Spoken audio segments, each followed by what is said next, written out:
So if you have a recommendation for microphone, let me know, because I only have this, and obviously phones these days don't have a jack, but whatever. Anyway, that's not what it's about. I don't have an iPhone, okay? Leave me alone. My parcel arrived. So I've been wanting to decorate my house with more of my own art, and darn it, I can't find my blade, so. Eey, what the heck? So I've been wanting to decorate my daughter's bedroom with some more of my art, and obviously kids love berries, so I thought I would get her a big print of my strawberry design. How did I open this box? Whoops. Ooh. You know it's going to be good when it comes in a tube. I ordered these from Poster Factory in Australia. They're really, really good. I've used them before. And ooh. So exciting. Wow, 100% compostable. This feels really like velvety. It's good. I do remember that they used to ship flat. I'll put a video up of my previous order with them, but I do remember they used to ship flat, which was great. Rolled is fine too, but oh, it's so vibrant. Ooh. It's so vibrant. Wow. Oh my gosh, I'm so impressed with myself. Oh my goodness. It looks amazing. You can really see the details so well. This red, wow. I get emotional. I feel like I'm giving myself a big head, but it really is so nice. And the paper quality is really good too. At the moment, I only offer digital downloads on my Etsy because I just don't really have the space or the energy to do physical prints just yet, but Poster Factory does do drop shipping, so if that's something people are interested in, I might do that as an avenue. Let's look at the blueberries. Ooh. Whoa, this looks so good. Oh wait, I got it the wrong way. This looks nice. Okay, I think the colors are really good. However, I think the mistake is on my end, because I originally drew this very small, so it's actually quite pixelated and the quality is not as clear as the strawberry one is, because the strawberry one I designed to be A2 size, and that is the A2 print, and this one is 50 by 50, but I think the original, I can't remember the original, but yeah, it doesn't look the best. I don't know if you can see, but it's quite pixelated around the edges. So I'm not super happy with that, but I think that's totally on me. So I might end up redrawing this to be bigger. This is okay, this is for me. And it's good to see it. Very happy with how it's all come out. It's just a little bit pixelated around the edges. It's not as sharp. Like, look at this. This is super, super sharp. This is sharp. This is blurry. I got this A1 frame from Kmart. I wanted this size so I could use a matte ball with it, so it gave it a bigger impact. I have to say that while the prices of these frames are good, the quality is quite poor. The perspex is very thin, so it appears warped when on display. The faux wood grain isn't too bad, and I like the tone.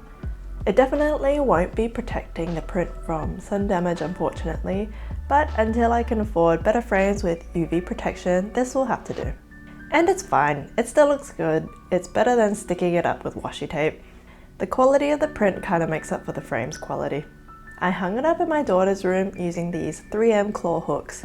So easy to use and very sturdy. I definitely feel more confident in these over sticky hooks. One gripe I have with Melbourne houses is that the build quality is quite low. Like, maybe my standards are too high coming from Perth, but I was very shocked when I realized all the internal walls are drywall. Just fancy cardboard that is painted. All Perth houses are double brick, guys. That's quality. Anyway, so I was so excited to show my daughter after daycare, and just before this video she was crying. but she was so happy to see the strawberries. She named 3 of them: Baby Strawberry, Mummy Strawberry, and Daddy Strawberry. If you manage to guess which 3, I will send you a free print. Legit, first one in the comments to guess correctly will get a free strawberry print. Getting these printed uplifted me so much. I was having a rough day, but when I got these and saw the red on that big strawberry, I was so happy. Seeing my art in my hands was really special. It gave me a boost to keep on in my creative pursuit. Strawberry flower. And pink. And pink. Cute! And a leaf. Leaf. Egg. You can't eat this one, but you like it? Pretty?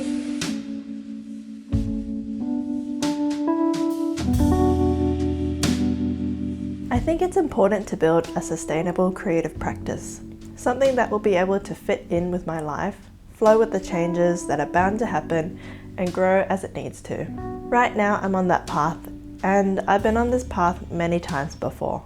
Being an employee, freelancer, barista, back to freelance, back to employee, and doing e-commerce.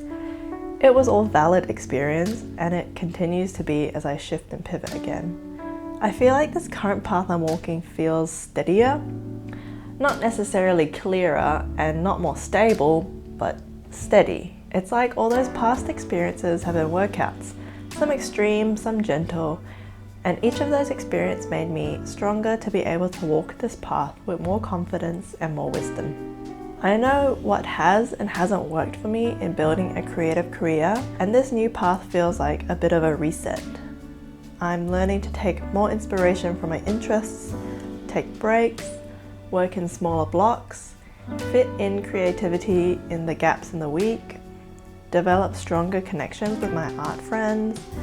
All these things plus my previous experiences are building the blocks of a strong foundation for a healthier creative career that I can one day do full time. I wanted to take this opportunity with today's video just to remind all creative folk to feed your art. And by that I mean treating your art like a plant. Not just any plant, but a fruiting plant. Right now I feel like I'm in a seedling stage. It's very susceptible to pests. It can easily be affected by temperature, and transplanting the seedling too early is going to make it go into shock and die. So that's why this time around I'm intentionally going slower, slowly building art habits that I align with and making art that I can express myself with in a manner that's authentic to me. So when the time is right, I can transplant my practice into a space that will thrive, produce fruit, and can hopefully bless others with that fruit. I'm showing you what I've done over the past couple weeks that really fed my art and fed my creativity. A couple weeks ago, I went on an art date with Lily and Kajal, 2 very talented illustrators I met when I first moved to Melbourne. I vibe with these girls so hard. There is never a dull conversation, and I just love how much I can talk about art and other art adjacent things that inspire us. The conversations typically end with, maybe we should just open a cafe. But hey, it's tough being an artist. We went pottery painting at Robert Gordon's outlet shop in Pakenham. Pakenham?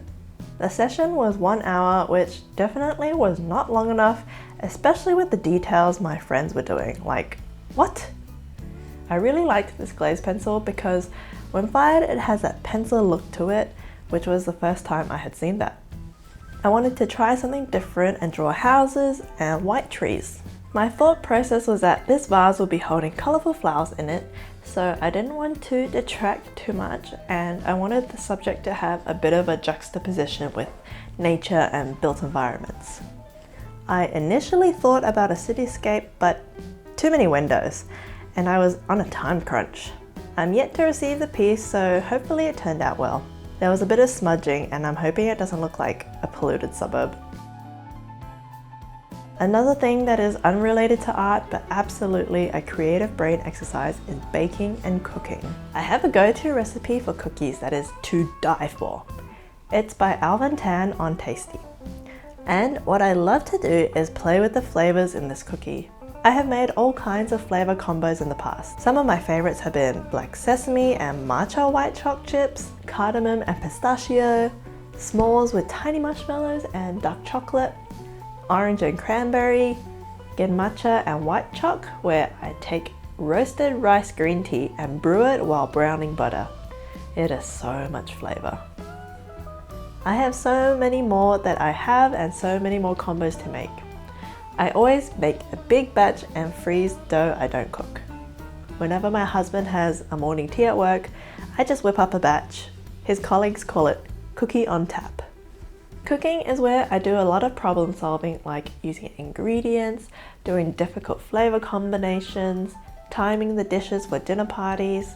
It's part of why working at a cafe is so fun, the problem solving and quick response you get while in the kitchen.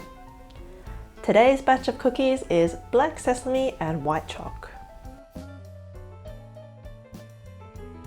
Gardening is so fun, but definitely an expensive hobby.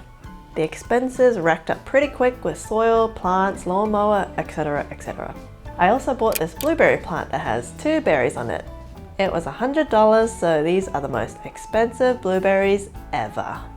I love doing this though. The physical labor and getting to get messy with my husband while also improving our home feels very productive.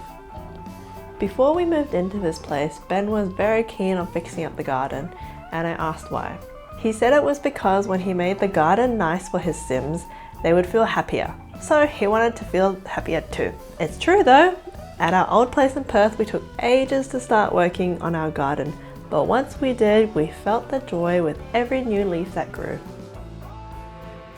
I hope you enjoyed this vlog-ish kind of video, and I hope you are taking inspiration to feed your art. Just relax a bit, take it slow, especially if you are in the early stages. Don't try to force a seedling to grow by transplanting it too early. Take your time to let it mature under controlled conditions before subjecting it to the wind and rain.